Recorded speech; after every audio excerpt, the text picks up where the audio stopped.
रहे हैं लाइव 7। नमस्कार, लाइव 7 विशेष में आपका स्वागत है। मैं हूं ज्ञान रंजन। विशेष में आज हम चर्चा करने जा रहे हैं कोडरमा के रण की। यह चर्चा इसलिए की जा रही है क्योंकि आज ही INDIA गठबंधन की तरफ से प्रत्याशी के नाम का ऐलान कर दिया गया है। बगोदर से माले के विधायक विनोद सिंह को INDIA गठबंधन ने वहां से अपना कैंडिडेट बनाया है। माले के प्रत्याशी होंगे, यानी पहली मर्तबा लोकसभा में गठबंधन के तहत माले को सीट दी जा रही है। ये फर्स्ट टाइम झारखंड के राजनीतिक इतिहास में, जो 2000 से जब झारखंड अलग राज्य बना है उस समय से ये पहली मर्तबा होने जा रही है। अब आलम देखिए, स्थिति क्या बनती है कोडरमा संसदीय क्षेत्र की। हजारीबाग संसदीय क्षेत्र से अलग होकर के 1977 में कोडरमा संसदीय क्षेत्र का गठन हुआ और उसके बाद से जो दृश्य देखेंगे, जो आंकड़े देखेंगे आप कोडरमा संसदीय क्षेत्र के, वो आंकड़े भाजपा के लिए पूरी तरह से फ्रूटफुल दिखाई देते हैं। फ्रूटफुल इसलिए दिखाई देते हैं कि सबसे ज्यादा बार अगर किसी दल का सांसद कोडरमा संसदीय क्षेत्र से जीत कर गया है तो वो संसदीय क्षेत्र है कोडरमा, तो भाजपा। तो ऐसी स्थिति में अगर आप देखेंगे तो भाजपा क्या ये मजबूत गढ़ कह सकते हैं कोडरमा संसदीय क्षेत्र को, तो इसमें कोई अतिशयोक्ति नहीं होगी। लेकिन आखिर ये चर्चा का विषय क्यों बना जब माले विधायक विनोद सिंह को वहां से टिकट दिया गया? हम आपको आंकड़े से समझाएंगे कि ये चर्चा का विषय क्यों बना है। हर तरह के आंकड़े को, जातिगत आंकड़ा क्या कहता है, वहां का सामाजिक समीकरण क्या कहता है, संसदीय क्षेत्र के अंतर्गत आने वाले विधानसभा की क्या बोल होती है, इन सारे विषयों पर हम विस्तार से बताएंगे। पहले मैं आपको जानकारी दे दूं कि कोडरमा संसदीय क्षेत्र में है तो नाम कोडरमा संसदीय क्षेत्र, लेकिन कोडरमा जिला का मात्र एक विधानसभा पड़ता है, वो है कोडरमा। उसके बाद बगल में विधानसभा है बरकट्ठा, वो हजारीबाग जिला के अंतर्गत आता है। बाकी के जो 4 विधानसभा हैं कोडरमा संसदीय क्षेत्र में, चाहे वो जमुआ हो, बगोदर हो, राजधनवार हो या फिर गांडे हो, चारों के चारों आते हैं आपके गिरिडीह जिला के अंतर्गत। अब उसके भौगोलिक स्थिति को आप देखेंगे तो एक तरफ नवादा को छूती है, सतगामा का जो एरिया पड़ता है कोडरमा संसदीय क्षेत्र में, वो बिहार के नवादा को टच करती है। तो वहीं जो अन्य क्षेत्र है, एक क्षेत्र जो है भोगना भेलवा घाटी का जो एरिया है, भेलवा घाटी का एरिया टच करता है बिहार के जमुई को। तो साफ तौर पर है बिहार से सटा हुआ ये क्षेत्र है। उसके बाद ये एरिया देवघर तक टच करती है। देवघर जो एरिया पड़ता है कोडरमा संसदीय क्षेत्र का, वो देवघर जिला के बॉर्डर तक जाती है। इधर अगर आप देखेंगे तो हजारीबाग जिला को टच कर ही रहा है। गिरिडीह जिला के अंतर्गत में 4 विधानसभा क्षेत्र आते ही है। कुछ एरिया बोकारो जिला का भी टच करता है, जिसे बगोदर से सटा हुआ जो एरिया पड़ता है वो भी टच करता है। यानी बोकारो के भी बॉर्डर हैं, सटे हुए हैं। तो अगर आप पूरी तरह से देखेंगे तो भौगोलिक स्थिति को देखेंगे तो बिहार से सटा हुआ ये संसदीय क्षेत्र, इस बार क्या वहां से फिर कमल खिलेगा या लाल झंडा वहां पर जो है सो लाल झंडा बोहनी शुरू करेगी वहां से, ये सवाल उठ रहा है। लाल झंडा को लेकर चर्चा इसलिए हो रही है कि लगातार बगोदर से अगर आप देखेंगे झारखंड अलग राज्य बनने के बाद, तो एक मर्तबा बगोदर विधानसभा से सिर्फ नागेंद्र महतो चुनाव जीते हैं। नहीं तो इससे पहले महेंद्र सिंह जी चुनाव जीतते आ रहे थे। उसके बाद उनके पुत्र विनोद सिंह जी, जिनको कि टिकट मिला है, वो चुनाव जीत रहे हैं। दूसरी ओर राजधनवार विधानसभा है, वहां पर भी माले का वर्चस्व रहा है। राजकुमार यादव वहां से विधायक रह चुके हैं, वहां भी रहा है। इसके बाद जातीय समीकरण पर आगे हम चर्चा करेंगे। बहरहाल पहले हम आपको बता दें कि 1977 से जो स्थिति बनी हुई थी इस संसदीय क्षेत्र की, उसमें क्या थे। पहली मर्तबा 1977 में चुनाव होते हैं तो रीतलाल प्रसाद वर्मा जनता पार्टी से वहां से चुनाव जीतते हैं। फिर 1980 में रीतलाल प्रसाद वर्मा ही चुनाव जीतते हैं जनता पार्टी से। 1984 में ये सीट कांग्रेस पार्टी को जाती है, तिलकधारी सिंह चुनाव जीतते हैं। उसके बाद फिर रीतलाल वर्मा 1989 में 1989 में रीतलाल वर्मा बीजेपी के टिकट पर वहां से चुनाव जीतते हैं। यानी यहां बीजेपी इस क्षेत्र में एंट्री करती है 1989 में। 1991 में मुमताज अंसारी जनता दल से चुनाव जीतते हैं।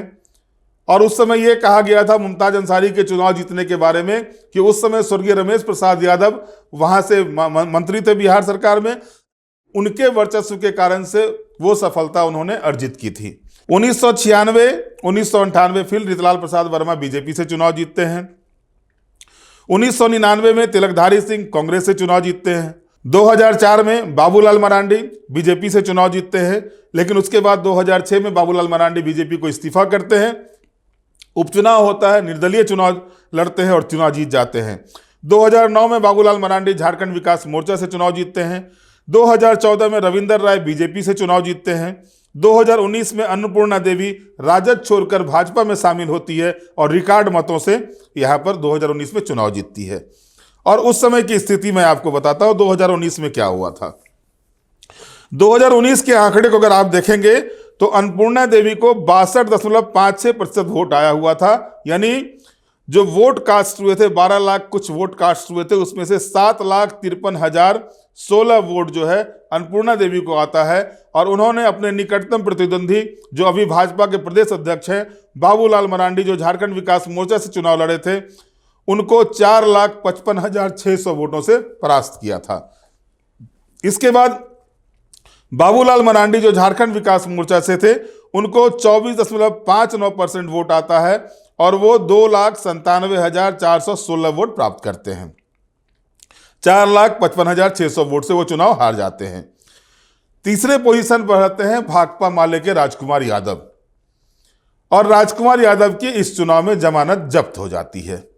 राजकुमार यादव को 68,207 वोट मिले थे, यानी कुल वोट का 5.64%। अब कोडरमा संसदीय क्षेत्र में 18 लाख के करीबन मतदाता हैं। अबरक नगरी से जाने वाले अबरक मायका जो है सो मुख्य साधन था वहां का। मायका उद्योग मृतप्राय पड़ा हुआ है। इसको लेकर के लगातार आवाज बुलंद हो रही है, लेकिन कुछ सुनने को नहीं है। मुद्दे क्या क्या होते हैं? मायका उद्योग का मुद्दा था, प्रवासी मजदूरों का मुद्दा है जो कोडरमा संसदीय क्षेत्र का सबसे बड़ा मुद्दा है। और ये मुद्दा और उभर कर तब सामने आ गया था जिस समय लॉकडाउन लगा हुआ था और यहाँ के प्रवासी मजदूर जो दूसरे प्रदेशों में रह रहे थे, उनको जब लाने की बात हो रही थी, उस समय राजनीति प्रवासी मजदूरों को लेकर के खूब चली थी। लोगों को पता था कि कोडरमा संसदीय क्षेत्र के सबसे ज्यादा प्रवासी मजदूर दूसरे शहरों में, चाहे वो सूरत हो, मुंबई हो या अन्य जगहों पर, गुजरात के अन्य शहरों में, वो वहां पर अपने रोजी रोटी के लिए जाते हैं, काम करते हैं। तो प्रवासी मजदूर का मुद्दा था और ये मुद्दा अभी भी चुनाव में भी बनेगा। मायका उद्योग का भी मुद्दा चुनाव में छाया रहेगा, इसमें भी कोई दो राय नहीं है, क्योंकि मायका उद्योग को लेकर के लगातार वर्तमान जो सांसद हैं उन्होंने भी आवाज उठाई है। इसके अलावा जो अभी दूसरे कैंडिडेट जो खड़े हो रहे हैं उनके द्वारा भी प्रवासी मजदूरों की आवाज लगातार बुलंद तरीके से विनोद सिंह के द्वारा विधानसभा में उठाया गया है। कई मर्तबा वो इस चीज को लेकर के सरकार से भी मिले, सरकार से प्रवासी मजदूरों को लेकर काम करने की बातें भी कही, प्रवासी मजदूरों को कैसे अन्य सुविधाएं मुहैया कराई जाए, इन सारे विषयों पर उन्होंने विधानसभा में प्रमुखता के साथ कई मर्तबा ध्यानाकर्षण प्रस्ताव भी लाए, उन्होंने कई बार सवाल भी उठाए थे। तो ये मुद्दे जो हैं सो यहाँ पर छाए रहेंगे। गिरिडीह जिला और कोडरमा जिला का जो है एरिया मायका से प्रभावित एरिया है। मायका को लेकर के अबरक से ही, अबरक नगरी के नाम में ही कोडरमा को जाना जाता था। अब वो मुद्दा है अबरक का जो स्थिति, अबरक की जो स्थिति है, मायका की स्थिति, उसको लेकर के लगातार जो है सो बातें हो रही थी, आवाजें उठ रही थी। तो इस पर भी ये मुद्दा जो है सो मायका का मुद्दा भी जो है सो चुनाव में रहेगा। इसके अलावा रेलवे कनेक्टिविटी का मुद्दा भी था। तो खैर रेलवे कनेक्टिविटी गिरिडीह से रांची तक की जो है सो हजारीबाग होते हुए जो मांग थी, वो मांग पूरी हो गई, वो शुरू हो गई है। सरिया ओवरब्रिज का मामला था, उस पर भी लगभग मामला हल हो चुका है। सरिया ओवरब्रिज का ही अभी प्रधानमंत्री जी ने उसका शिलान्यास भी किया है। तो ये कई मामले थे जिसको लेकर के इस संसदीय क्षेत्र में बातें होती थी और चर्चाएं होती थी। ये मुद्दे उठते रहते थे, बराबर से उठते रहते थे। इस तरह के मुद्दे, ये मुद्दे सामने आते थे। अब आगे हम बताते हैं 2014 में क्या दृश्य रहा था। यहाँ पर 2014 में अगर आप देखेंगे तो भाजपा के रविंदर राय चुनाव जीते थे, उनको वोट आया था 35.65%। 3,65,410 वोट उनको मिले थे और 98,654 वोट से वो चुनाव जीते थे। लेकिन सेकेंड स्थान पर थे उस समय भाकपा माले के राजकुमार यादव, जिनको 26.03% वोट आया था। 2,66,756 वोट उन्होंने प्राप्त किया था। यानी सेकेंड नंबर पर भाकपा माले यहां पर रही थी 2014 के चुनाव में। जेवीएम से प्रणव कुमार वर्मा उस समय चुनाव लड़े थे, जो अभी भाजपा में प्रदेश उपाध्यक्ष के पद पर हैं संभवतः। उनको 15.67% वोट आया था। 1,60,638 वोट आए थे। जबकि प्रणव कुमार वर्मा के ही पिताजी रितलाल प्रसाद वर्मा सबसे ज्यादा बार कोडरमा संसदीय क्षेत्र का प्रतिनिधित्व किए हैं।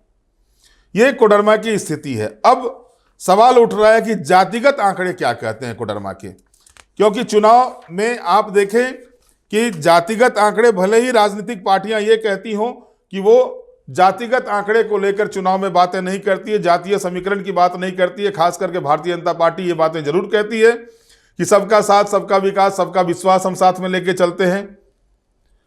लेकिन स्थिति क्या है सभी लोग जान रहे हैं।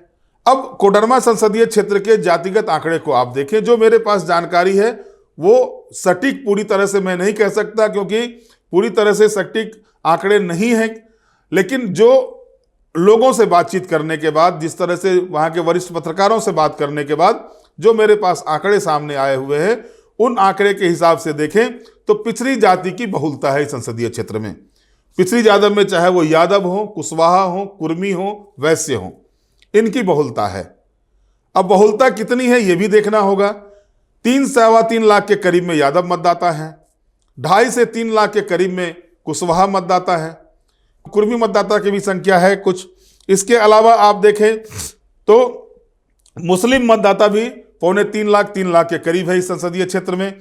भूमिहार जाति के मतदाता जो है 2 लाख के करीब में, 2-2.25 लाख के करीब में इस संसदीय क्षेत्र में है। इसके अलावा अगर अन्य जो भी जनरल कैटेगरी में आते हैं उसको अगर पूरा जोड़ लिया जाए तो लगभग 3.5-4 लाख के करीब में ब्राह्मण, राजपूत, कायस्थ को अगर जोड़ लिया जाए जो जनरल कैटेगरी में आते हैं, तो लगभग 3.5-4 लाख के करीब में यहाँ पर वोट परसेंट होते हैं इन जातियों के। अब इन जातियों में देखिए क्या होता है कि संसदीय क्षेत्र में जो अग्री जाति के वोट होते हैं वो जाहिर तौर पर भाजपा के पक्ष में जाते हैं, लेकिन इस बार हुआ है अग्री जाति से उम्मीदवार दिया गया है भाकपा माले के द्वारा, तो कुछ ना कुछ उसका इफेक्ट दिखेगा। दूसरी तरफ यादव जाति का वोट निर्णायक साबित होता है। यादव और कुशवाहा जाति का वोट अगर देखा जाए ओबीसी में, तो यादव जाति से अन्नपूर्णा देवी कैंडिडेट हैं, और पिछले चुनाव में यह साफ तौर पर देखा गया था कि एक तरफा वोट जो है सो यादवों का अन्नपूर्णा देवी के पक्ष में हुआ था। अब यहां सवाल यही उठता है कि अन्नपूर्णा देवी जो है सो जो उनके अपने सेम कास्ट के जो वोट हैं, जो बल्क में वोट 2019 के चुनाव में उनको मिले थे, ताबड़तोड़ वोट जो मिले हुए थे, क्या वही चीज इस चुनाव में भी दोहरा पाएंगे या उन कार्यकर्ताओं को समेट पाएंगे, अपनी जाति के वोट को पूरी तरह अपने तरफ, अपने पक्ष में कर पाएंगे, ये सवाल उठते हैं। दूसरी ओर आप देखें कुशवाहा जाति के वोट की। कुशवाहा जाति से प्रणव वर्मा अगर साथ में है तो जेपी वर्मा जो पूर्व विधायक रहे हैं गांडे के, वो INDIA गठबंधन में है। चर्चा ये भी है कि वो जेपी वर्मा जो है सो चुनाव लड़ने के मूड में है, पूरी तरह से मूड में है। लेकिन जब हेमंत सोरेन ने ये तय कर रखा कि विनोद सिंह को ही टिकट देना है, अगर माले को वो सीट देना है और विनोद सिंह चुनाव लड़ेंगे तभी वो सीट माले को जाएगा, इसके बाद विनोद सिंह खड़े हो गए हैं। तो जब कार्यकारी अध्यक्ष पार्टी के गुरुजी के बाद जो दूसरे नंबर पर पार्टी में है झारखंड मुक्ति मोर्चा में, उनका अगर फरमान इस तरह का हो जाता है तो जेपी वर्मा लाख उछलें लेकिन इसमें सीन नहीं बनेगा। अब यह होता है कि क्या जेपी वर्मा खड़े होंगे, निर्दलीय खड़े होंगे, ये भी सवाल खड़े होते हैं। ये कितना घातक होगा जो कैंडिडेट हैं, पिछड़ी जाति के कैंडिडेट हैं या फिर जो यूपीए के INDIA गठबंधन कैंडिडेट हैं, इन दोनों के लिए जेपी वर्मा कितना भारी होता है ये भी देखना दिलचस्प होगा। वैश्य जाति का वोट अमूमन देखा जाता है कि वो भारतीय जनता पार्टी के पक्ष में रहता है। वैश्य जाति की भी संख्या राजधनवार में, खास करके राजधनवार सरिया का जो एरिया है वहां पर, या फिर बगोदर में या कोडरमा शहर में आप देख लें, वैश्य जाति की संख्या है। इसका ही प्रभाव पड़ेगा। 1.5 लाख 1.25 लाख के करीबन में जो है सो वैश्य जाति के विभिन्न वैश्य में जो विभिन्न समुदाय जाति हैं उनकी जो विंग है उनके उसके वोट हैं। इसके अलावा आप देखें मेहता कम्युनिटी के भी वोट यहाँ पर है। जो इचाक का जो क्षेत्र पड़ता है कोडरमा संसदीय क्षेत्र में, वहां पर मेहता जाति के वोट, भरकट्ठा विधानसभा मेहता जाति के वोट हैं। वो पिछले मर्तबा देखा गया था कि मेहता जाति का वोट जो है वो भारतीय जनता पार्टी के पक्ष में पूरी तरह से गोलबंद हुआ था। अब इस पर कितना विनोद सिंह जो है सो प्रभाव डाल पाते हैं, ये भी देखना दिलचस्प होगा। तो कोडरमा के रण में अगर आप देखें तो एक रोमांचक मुकाबला का दृश्य दिख रहा है। अब ये रोमांचक मुकाबला किस तरह से आगे जो चुनाव हो रहे हैं, जो चुनाव परिणाम आएंगे, उसमें ये रोमांचक मुकाबला किसके पक्ष में जाता है, ये देखना दिलचस्प होगा। लेकिन बड़ी बात यह है कि जो दो कैंडिडेट हुए हैं एनडीए की तरफ से, भाजपा प्रत्याशी केंद्रीय शिक्षा राज्य मंत्री अन्नपूर्णा देवी हों या फिर माले विधायक विनोद सिंह, दोनों में एक समानता देखने को मिल रही है। एक को, अन्नपूर्णा देवी को 2005 में झारखंड विधानसभा से उत्कृष्ट विधायक का सम्मान मिला था और 2022 में विनोद सिंह जी को भी झारखंड विधानसभा से उत्कृष्ट विधायक का सम्मान प्राप्त हुआ है। अब देखना है कि दो उत्कृष्ट विधायकों की संसद में पहुंचने की जो लड़ाई है वो क्या रंग लाती है और परिणाम क्या होता है, ये देखना दिलचस्प होगा। बहरहाल आज के विशेष में इतना ही। आप हमारे साथ जुड़े रहे, हमें लाइक करें, सब्सक्राइब करें। बहुत बहुत धन्यवाद। नमस्कार।